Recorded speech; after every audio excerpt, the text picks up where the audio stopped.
સુરત જિલ્લા પંચાયત કચેરી ફરી એકવાર ભ્રષ્ટાચારના કારણે વિવાદોના વમળમાં આવી છે. જિલ્લા પંચાયતની ખેતીવાડી શાખામાં ફરજ બજાવતા વર્ગ 3ના મહિલા સિનિયર એકાઉન્ટ ક્લાર્ક રૂપલબહેન પરેશકુમાર ટેલર અને તેમના 19 વર્ષના પુત્ર જીલ ટેલરને એન્ટી કરપ્શન બ્યુરો ECBએ લાંચ લેતા રંગે હાથ ઝડપી પાડ્યા છે. સરકારી તંત્રમાંથી મહિને 54,000 રૂપિયાનો મોભાદાર પગાર મેળવતા હોવા છતાં આ મહિલા કર્મચારીએ પોતાના જ સાથી કર્મચારીઓના હકના નાણાં પાસ કરવા માટે હજારો રૂપિયાની લાંચ માંગી હતી. ભ્રષ્ટાચારના આ કાળા ખેલમાં મહિલાએ કોલેજમાં અભ્યાસ કરતા પોતાના યુવાન પુત્રનો ઉપયોગ લાંચ સ્વીકારવા માટે કર્યો હતો, જે હવે માતાની સાથે કાયદાના સિકંજામાં આવી ગયો છે. આ સમગ્ર કેસની વિગત એવી છે કે ફરિયાદી અને તેમના અન્ય સહકર્મચારીઓના વર્ષ 2022થી 2024 સુધીના પ્રવાસ ભથ્થા, ટીએ બિલ અને LTC બિલ ખેતીવાડી શાખામાં મંજૂરી અર્થે બાકી હતા. આ બિલ પાસ કરવાના અવેજ પેટે આરોપી રૂપલબહેન ટેલરે મોટી રકમની માંગણી કરી હતી, જેમાં 33 કર્મચારીઓના ટીએ બિલ દીઠ 1,500 રૂપિયા લેખી કુલ 49,500 અને 13 કર્મચારીઓના LTC બિલ દીઠ 1,000 રૂપિયા લેખી કુલ 13,000 રૂપિયા મળીને કુલ 62,500ની લાંચ માંગવામાં આવી હતી. કર્મચારીઓ પોતાના જ કાયદેસરના નાણાં મેળવવા માટે લાંચ આપવા બિલકુલ તૈયાર નહોતા.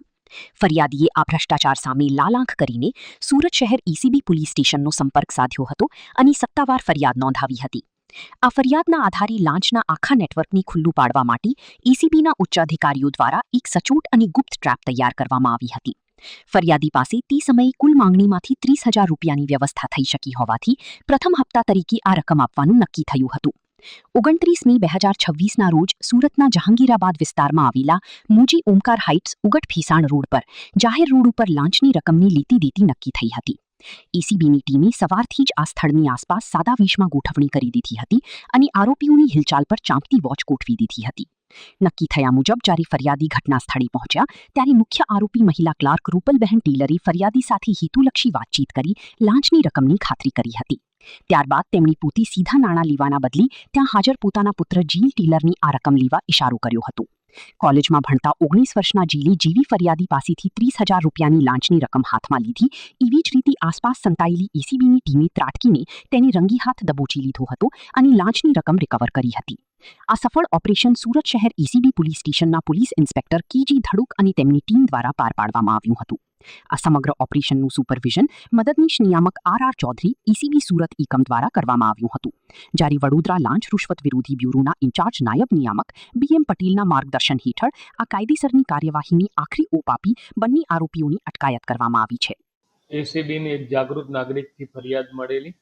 ખેતીવાડી શાખા જિલ્લા panchayat Surat senior accountant clerk તરીકે ફરજ બજાવતા રૂપલબેન ટેલર કે જેઓએ ખેતીવાડી વિભાગના કર્મચારીઓ જેઓના ટીએ બિલ તેમજ LTCના બિલો મંજૂર કરવાના આવેજ પેટે 1,000 તેમજ 1,500 એ લેખે ટોટલ 61,500 રૂપિયાની માગણી કરેલી, જે પૈકી ફરિયાદી પાસે એક 30,000 રૂપિયા એકત્રિત થયેલા, જે ગતરોજ મેળવવા એને પોતાની પાસે બોલાવેલો અને એ 30,000 રૂપિયાની ગેરકાયદેસરની લાંચની માગણી કરી એ સ્વીકાર કરતા ગત રોજ તેઓ તથા તેમનો પુત્ર જીલ ટેલર એમની અટકાયત થયેલી છે અને આગળની કાર્યવાહી ચાલુ છે.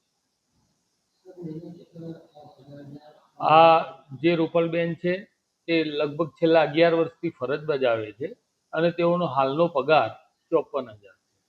ખેતીવાડી શાખા જિલ્લા પંચાયત સુરત फर्ज पर सीनियर क्लार्क रूपल टेलर, जिन्होंने सहकर्मियों के टीए बिल और LTC जो बिल है उनको मंजूर करने के अवैध के तौर पे 61,500 रुपये की डिमांड किया था.